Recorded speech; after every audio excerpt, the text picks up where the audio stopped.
अशाच ताज्या व महत्त्वाच्या घडामोडी जाणून घेण्यासाठी आमच्या शेतकरी वार्ता न्यूज MS-20 चॅनलला लाईक, सबस्क्राईब व शेअर करा. सध्या परत एकदा महानगर जिल्हा परिषदेच्या निवडणुकीसाठी जिल्हा परिषदेची निवडणूक ही भारतीय जनता पार्टी करता किंवा भारतीय जनता पार्टीचे जे पाईक आहेत त्यांच्याकरिता हे खूप मोठं डोंगरा एवढं आव्हान आहे असं कधीच नाही. कारण कमीत कमी बाबरा सर्कल आणि फुलंब्री विधानसभेमध्ये ज्या पद्धतीने भारतीय जनता पार्टीने आजपर्यंत काम केलेलं आहे आणि खऱ्या अर्थाने केंद्रात आणि राज्यात सत्ता जेव्हापासून आहे मागील 10 वर्षाच्या कालखंडामध्ये सतत साधलेला विकास आणि अलीकडच्या 10 वर्षाच्या काळामध्ये त्याच्या 15 वर्ष अगोदरची जर प्रचिती आपण पाहिली, आघाडी शासनाचा जो कार्यकाळ आपण अनुभवला, तर हे सगळं याच नागरिकांनी अनुभवलेलं आहे की तो 15 वर्षाचा खरतर प्रवास खरं म्हटलं तर विकास काय असतो हे कधी कळलंच नाही. त्याचं कारणही आहे आणि त्याच्यानंतर जी घोडदौड चालू झाली, एकदमच काही सर्व बदलत नसतं, परंतु 2014 नंतर ज्या पद्धतीचं विकास काय असतो ते जगाला कळलं, या देशाला कळलं. आणि आजपर्यंत मग 11 वर्षाचा मोदीजींचा कार्यकाळ असेल किंवा त्यानंतरचा फडणवीसजींचा ज्या वेळेला त्यांना मुख्यमंत्री म्हणून ते बनले त्या वेळेला त्यांनी ज्या पद्धतीचा प्रवास त्यांचा राहिला हे उभ्या महाराष्ट्रानं आणि मोदीजींचा कार्यकाळ उभ्या देशानं पाहिला. आणि त्यातल्या त्यात आदरणीय दानवे साहेब असतील, आपले केंद्रीय मंत्री, किंवा आदरणीय बागडे साहेब असतील, नाना असतील, आणि त्यानंतर त्यांचा वारसा खऱ्या अर्थाने चालवणाऱ्या अनुराधाताई चव्हाण असतील, की यांच्या माध्यमातून आज काही तर उद्या काही, म्हणजे एक विकास महामेरू म्हटलं तर हरकत नाही की अशा पद्धतीचं कार्य या मतदारसंघाचं नशीब आहे की दादा, नाना आणि त्यानंतर ताईंचा वारसा या मतदारसंघाला मिळाला. मी राष्ट्रवादीचा तो महाविकास आघाडीचा कार्यकाळही जवळून अनुभवला. त्यावेळेलाही मी जिल्हा परिषद सदस्य होतो. एक 5 वर्षाची ती टर्म गेली, त्याच्यानंतर भारतीय जनता पार्टीची 17 ते 22ची 5 वर्षाची टर्म गेली आणि मध्यंतरीचे 4 वर्ष गेले. परंतु मध्यंतरीचे 4 वर्षही गेले तरी मला असं वाटलं नाही की मी ते जिल्हा परिषद नाहीये म्हणून. मला सतत मी त्या आविर्भावातच राहिलं, कारण लोक काम सांगत होते आणि मी करत होतो. पण असं शांत विचारानं मी ज्या वेळेला अनुभवलं की 2017ला चालू झालेला कार्यकाळ 22 मध्ये संपतोय आणि 22 पासून 26 पर्यंत आपण फक्त ओझेच व्हायचे काम करतोय, परंतु ते कळलं नाही. आपण लोकांमध्ये राहतो आणि त्या पद्धतीचं काम आपल्याला करावं लागतं. तर मग सतत लोकांमध्ये राहणारं म्हणजे प्रत्येक या फुलंब्री तालुक्यातला असेल किंवा फुलंब्री विधानसभा मतदारसंघामध्ये आदरणीय नानांच्या, दादाच्या आणि ताईचा खऱ्या अर्थानं वारसा लाभला. आणि त्या पद्धतीचेच पूर्ण, म्हणजे मीच नाही तर इथे जिल्हा परिषद आणखी सदस्य राहिलेले असतील, पंचायत समितीचे सदस्य राहिलेले असतील किंवा मार्केट कमिटीचे संचालक असतील, सर्वच अगदी या ग्रामीण भागातील एक सरपंच असेल, उपसरपंच असेल, त्यांचे सर्व सदस्य असतील की या पद्धतीचंच कार्य त्यांचं आहे की कशा पद्धतीने आपण वर आमदार साहेबांपर्यंत असेल, मंत्र्यांपर्यंत आपल्या व्यथा मांडायच्या आणि खऱ्या अर्थाने त्यांना सतत दादांच्या, नानाच्या, ताईच्या रूपाने त्यांना न्याय मिळत गेलं. ते एका पद्धतीने चांगल्या पद्धतीने विकास साधत गेले. नको त्या ठिकाणी नाही, म्हणजे जे जन्मात झालं नाही असं काम या 10 वर्षाच्या अलीकडच्या कालखंडात झालं, तेव्हा मनाला मनस्वी आनंद आहे. परंतु मग तो विश्वास आम्ही जिंकला, भारतीय जनता पार्टीने तो विश्वास जिंकला आणि त्या विश्वासाच्या जोरावरच मी सांगतो की हा खडतर प्रवास आम्ही नक्कीच चांगल्या पद्धतीने पार पाडू. सध्या काय अनुभव? सध्याचा अनुभव एकदम तर सांगता येणार नाही, परंतु लगेच आता सुरुवात झालेली आहे, या निवडणुकीची सुरुवात झालेली आहे.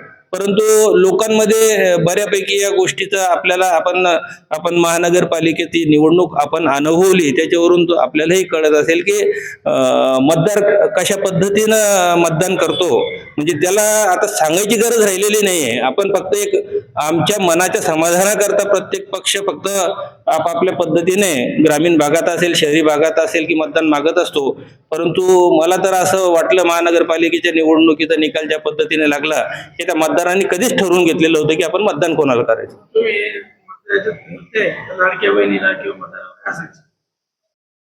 आव्हान काय कराल जनतेला मतदानासाठी? आता सध्या तर निवडून येणार, जसं तुम्ही आता पॉझिटिव्ह बोललात, तरी एक आव्हान म्हणून, आणि उद्या मंत्री स्वतः अतुल सावे आणि बावनकुळे आपल्या मतदारसंघात येत आहेत, त्यांच्याकडनं काय पत्रात पाडून घेणार?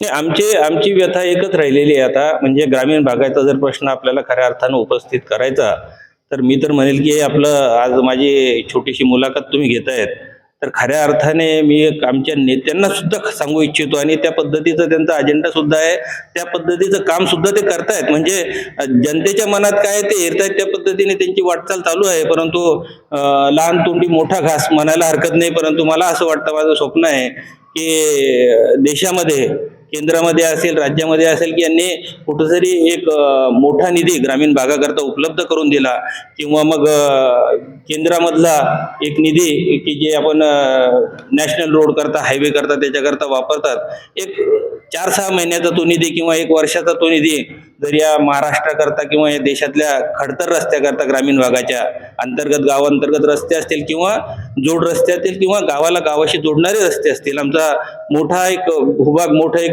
आमची जर भौगोलिक परिस्थिती पाहिली आणि गाव पाहिलं तर मोठ्या प्रमाणात ग्रामीण भागामध्ये वसाहत आमची आहे आणि ग्रामीण भागामध्ये जवळपास 30-35% लोक गावात राहतात, तर 65-70% लोक वसाहतीवर राहतात, वस्त्यावर राहतात आणि त्यांना रोजचा तो खडतर प्रवास वस्ती रस्त्यांचा करावा लागतो. मी तुम्हाला एक शब्द देतो की जर हा निधी अशा पद्धतीने ग्रामीण भागाकडे जर शासनानं कन्वर्ट केला, एक छोटासा एक म्हणजे त्यांच्याकरता तो निधी छोटा आहे, परंतु तो निधी खऱ्या अर्थाने जर ग्रामीण भागामध्ये या पद्धतीने राबविला, तर मी असं म्हणेल की भविष्यामध्ये प्रचार करण्याचं काम पडणार नाही, कारण त्यांची ती रोजची व्यथा आहे. मोठ्या प्रमाणात दूध दुभतं या भागामध्ये आहे, या भागातच नाही, जवळपास महाराष्ट्राचा बहुतेक भाग असा आहे. आणि मग ग्रामीण भागातली सगळ्यात मोठी व्यथा ही आहे की त्याला त्याच्या घरापर्यंत, त्याच्या बखारीपर्यंत जाण्याचा रस्ता त्याला सुकर नाही तो मार्ग. आता 6 महिने इथं पूर्ण पावसाळा चालू होता आणि त्या 6 महिन्यामध्ये अक्षरशः डोक्यावर कॅन घेऊन त्यांना ती वाहतूक करावी लागली दुधाची. खऱ्या अर्थाने हा जो मोठा प्रश्न आहे, त्या पद्धतीने महाराष्ट्र शासन त्या पद्धतीने त्या कामाला लागलेलं आहे. प्रधानमंत्री ग्राम सडक योजना आणि गडकरी साहेब स्वतः करतच आहेत, फक्त लक्ष देण्याची गरज असं वाटतं. हो, परंतु या पद्धतीने जर केला की काही निधी मोठ्या प्रमाणात जर कन्वर्ट केला आणि थोडेफार अधिकार जर ग्रामपंचायतीला आमच्या दिले, की ग्रामपंचायतीला निधी देत असताना काय असतात की जोही निधी आहे त्यांचा जो वित्तमधून येतो, तो निधी त्याच्यामध्ये अशा पद्धतीने तो खर्च करा, म्हणजे त्याचे तुकडे पार्ट ज्या वेळेला पडतात, तर आमचा सरपंचाचे सदस्य त्याला समजतच नाही तो निधी आला कोणीकडे गेला कोणीकडं, म्हणजे ते उत्तर देऊ शकत नाही समर्पक पद्धतीने.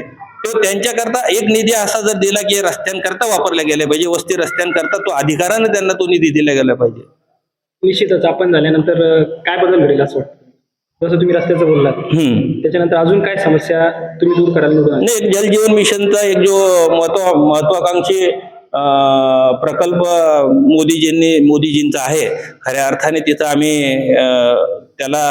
आम्हीही जिम्मेदार आहे. मी सुद्धा जिल्हा परिषद सदस्य त्या कार्यकाळात होतो, पण आमचा शेवटचा कार्यकाळ त्यावेळेला होता. आणि जलजीवन मिशन एक असा महत्वाकांक्षी प्रकल्प आहे की त्याच्यामध्ये शासनाचं धोरण असं होतं की 2024 मध्ये आपण जगतोय, तर 2025 वर्षानंतर 2049 मध्ये किती लोकसंख्या राहील, आमची जनावरांची संख्या किती राहील, त्यावेळेला आज मिळत असलेलं पाणी 25 वर्षानंतर किती पाणी तो आपल्याला मिळणार आहे.